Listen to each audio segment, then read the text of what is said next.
Fellow colleagues, CARICOM Secretary General Dr.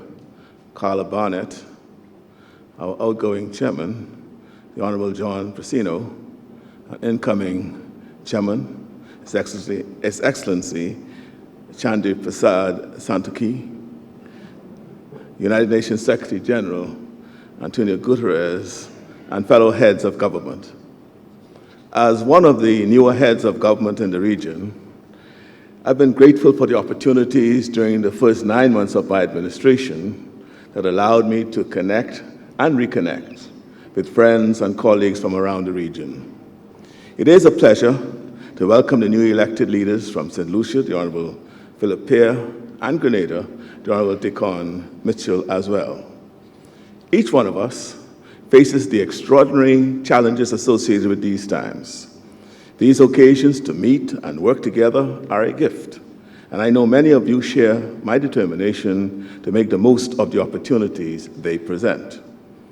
Colleagues, the Commonwealth of the Bahamas gained full independence in 1973, the same year that the Caribbean Community and Common Market were founded.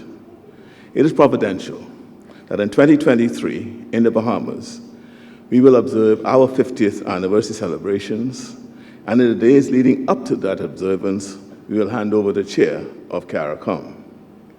This is an opportune juncture to remind ourselves of the many ways our community of friends and partners are bound together. Our connection only begins with shared geography. Like any family, our members do not always see eye to eye, but our interwoven histories, traditions, and relationships provide a foundation for meaningful deliberation, collaboration, and innovation. 49 years ago, we were focused on the potential opportunities of regional integration.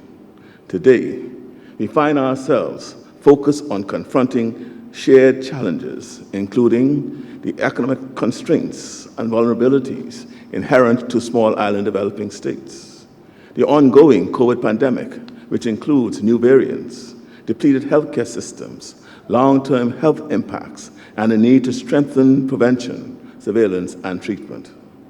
A global inflation crisis, which leaves many of our people struggling to afford food, energy, and housing costs. Social security systems stretched to the maximum as we seek to provide safety nets. And of course, the existential threat posed by climate change. It is striking that so many of our most urgent struggles derive in great part from external causes. We are each responsible for making our individual country stronger and more resilient to the impact of external events. But the history of our region makes clear that we can have a greater impact if we also join forces and stand together. The Bahamas is one of the 10 countries in the world most vulnerable to climate change. While every country in the world is facing adverse and extreme weather events, the countries in our region face extraordinary and immediate risk. We have heard for many, many years about the good intentions of others. I know you join me in seeing the urgency of moving beyond promises and pledges. It's time for action. Fortunately, there is hope on the horizon. Due to our joint and persistent advocacy, work is now underway in the global community on the development of a multidimensional vulnerability index that will better measure our development needs and improve access to development assistance. But we also have to be careful about the components of the vulnerability index and what weight will be placed to each of those aspects. This August, we have been invited to host the UNFCCC Regional Heads of Government meeting pertaining to climate financing and adaptation ahead of COP27, and I invite you all to attend. The Caribbean as a region will need more than $50 billion per annum to finance adaptation efforts and disaster recovery. Over the last few years, many of our countries have not fared well.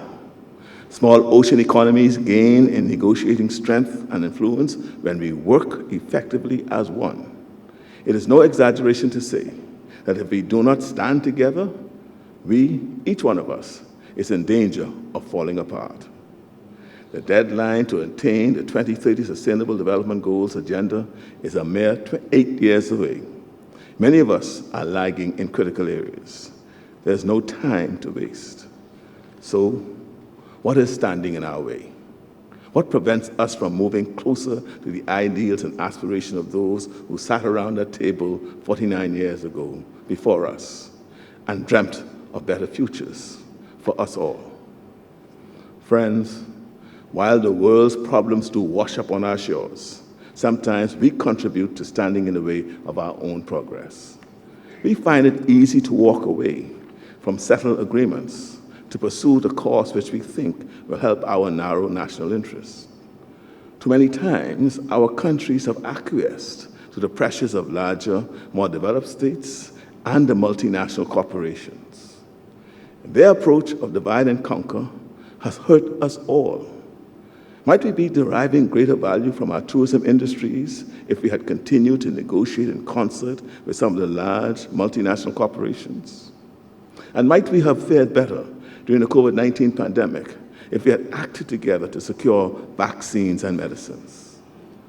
Just weeks ago, we lost a giant, the Barbadian writer George Lamming. He unflinchingly chronicled the legacy of colonialism and was a fierce believer in regional unity. In 1966, he wrote, "The architecture of our future is not only unfinished, but the scaffolding has hardly gone up. If we are honest, too little has been built since 1966. We can do much more. It's never too late to make progress in earnest. The scaffolding of our regional architecture, the scaffolding of our future, is in our hands." When I addressed the UN General Assembly last September, I made the point that you only will be safe when we are all safe. I reiterate this today with respect to our mutual destinies. And I note that we have important leadership in our CARICOM Secretariat, headed by a female for the first time in our history. Under the effective leadership of Secretary General Barnett, let us harness the expertise of our Secretariat to move forward together. With our vision restored and our courage firmly bound, we in this region can achieve great things. We can lift our people out of poverty. We can facilitate the generation of wealth and opportunity. And most of all, we can ensure our survival long into the future. My friends, most of us are descended from people who were forced to cross the ocean at the bottom of a boat, chained, malnourished, and oppressed. They were able to do more than survive the brutality of their forced labor. They and the generations that followed built the foundations of our island nations. Surely, we can find the strength and courage to work together to face the challenges of our time. The national anthem of Suriname reminds us that wherever our ancestors came from, we should take care of our country.